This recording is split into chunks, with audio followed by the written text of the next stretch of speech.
Di dalam makam ini ada satu keluarga, Ki Ageng Gepokenongo, kemudian putranya Raden Djoko Tingkir, dan setujunya Pangeran Benowo, kemudian Mas Monco, Mas Wilo, Mas Puragil yang dulu sebagai pendereknya atau pengawalnya Raden Djoko Tingkir waktu perjalanan naik getek dari Ki Kanigoro, Pak Denya.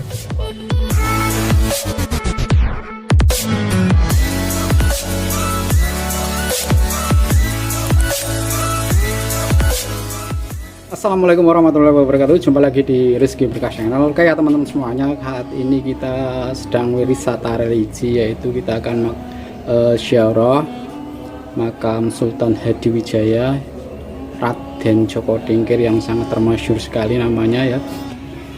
Termasuk waliullah di tanah Jawa yang merupakan bagian dari sejarah di tanah Jawa yang sangat beragam sekali ya teman-teman semuanya. Nanti kita akan berbincang-bincang dengan juru kuncanya Bapak Aziz, asal muasal atau seperti apa silsilah daripada makam Djoko Tingkir ini, dan kita akan mendengar keasliannya karena kita ketahui ini ya teman-teman semuanya, untuk makam Djoko Tingkir sendiri juga terletak di Lamongan dan juga ada yang di Sragen. Nanti kita akan melihat versi dari Bapak Aziz selaku juru kuncen di makam Sultan Hadiwijaya atau Raden Djoko Tingkir yang terletak di Mbutuh, Gedongan, Plupuh, Kabupaten Sragen, RT 7 RW 2. Untuk itu teman-teman semuanya nanti bisa wisata religi atau ziarah ke makam Raden Djoko Tingkir. Jangan lupa terus saksikan di Rizky Berkah Channel agar teman-teman semuanya tak ketinggalan berita-berita, informasi-informasi tentang sejarah-sejarah yang ada di tanah Jawa yang sangat termasyhur. Dan jangan lupa like, comment, subscribe, and share ke sosmed teman-teman semuanya agar Rizky Berkah Channel bisa lebih berkembang lagi, dan diharapkan untuk masukan-masukannya, komentar-komentarnya di kolom komentar.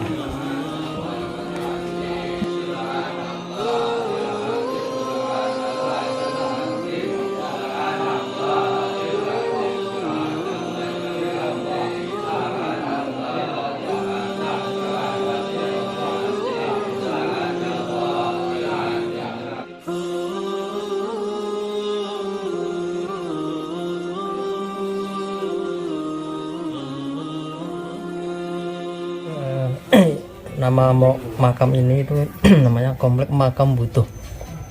Disesuai dengan nama Butuh itu diambil dari nama Ki Ageng Butuh.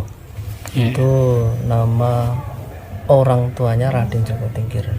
Nama aslinya Ki Ageng Gepokenongo. Beliau itu Ki Ageng Adipati Pengging Boyolali. Iya. Di zaman Raden Fatah Demak pertama. Kemudian beliau pindah di desa ini. Beliau belum mempunyai nama Butuh. Nah, baru di sini Ki Ageng Pengging, Ki Ageng Gepokenongo itu ganti nama Ki Butuh atau Ki Ageng Butuh. Wah, diceritakan itu. Yeah. Kemudian mendirikan masjid yang sampai sekarang ini dinamakan Masjid Butuh. Kemudian dusun ini dusun Butuh. Itu sekilas nama pengambilan makam Butuh. Nah, kemudian di dalam makam ini ada satu keluarga, Ki Ageng Gepokenongo, kemudian putranya Raden Djoko Tingkir, dan setujunya Pangeran Benowo, kemudian Mas Monco, Mas Wilo, Mas Puragil yang dulu sebagai pendereknya atau pengawalnya Raden Djoko Tingkir waktu perjalanan naik getek dari Ki Kanigoro, Pak Denya di Sukoharjo. Makam ini kan dekat Bengawan Solo.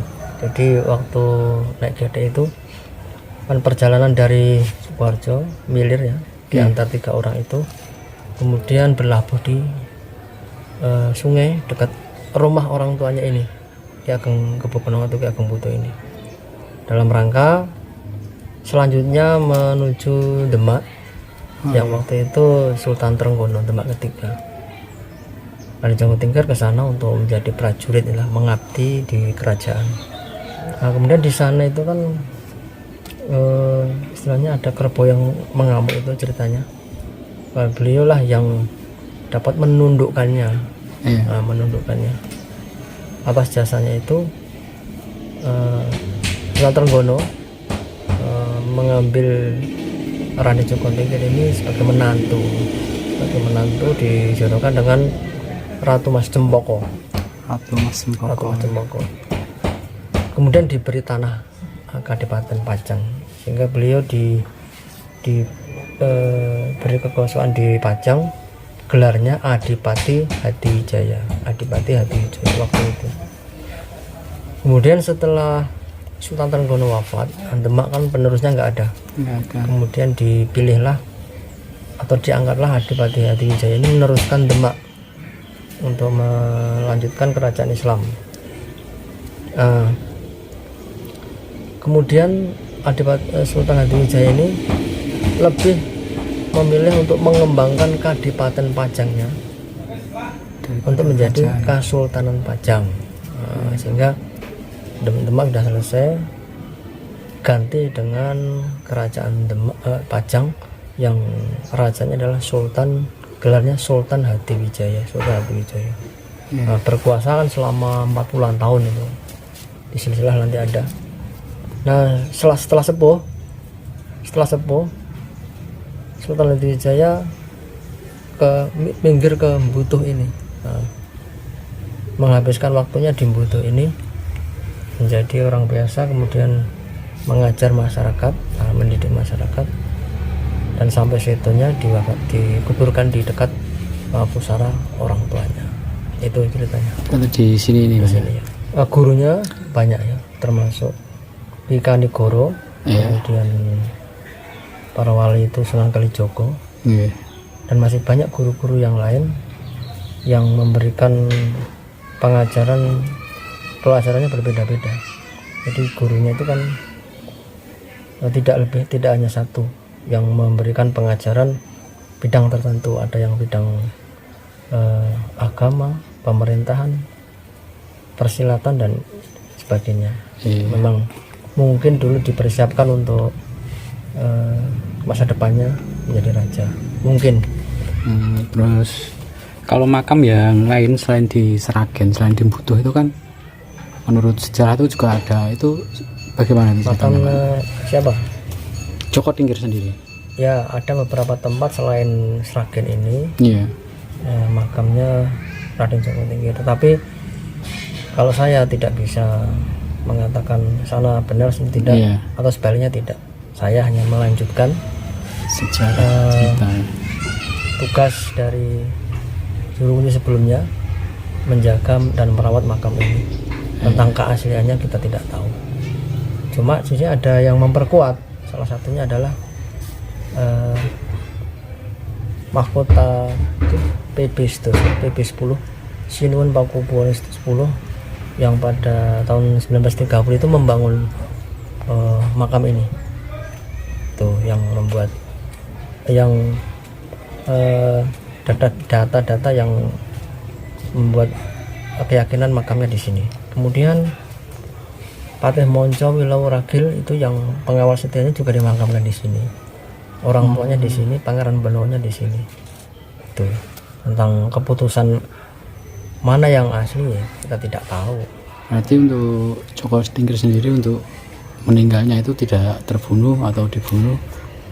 Perjalanannya kalau dicerita buku mungkin dibunuh, tapi kita mengambil versi dari sini beliau wafat dalam keadaan sepuh gitu. Yang perlu mungkin dicontoh itu mungkin orang sekilas ingin mencontoh tentang kesaktiannya dan sebagainya. Tapi lebih dari itu, kenapa berjasa? Karena satu, selama menjadi sultan kan tidak ada pemberontakan sama sekali.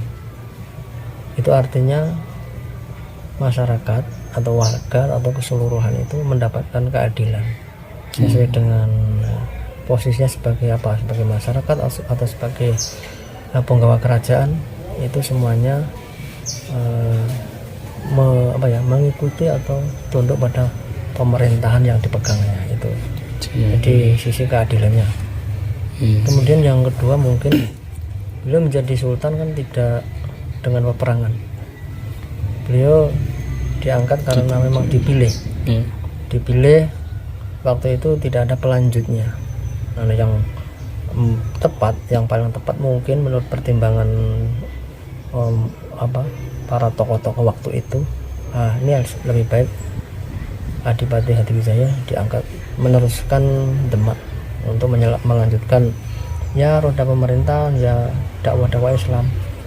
Itu kan kalau pemerintahnya aman kan, kalaupun dakwah juga ikut aman itu misalnya. Ya mungkin itu dulu. Ini dengan Bapak Aziz nih untuk nomor jenis juru kunci di makam Raden Djoko Tingkir. Nggih, matur suwun waktune Pak Aziz. Sama-sama.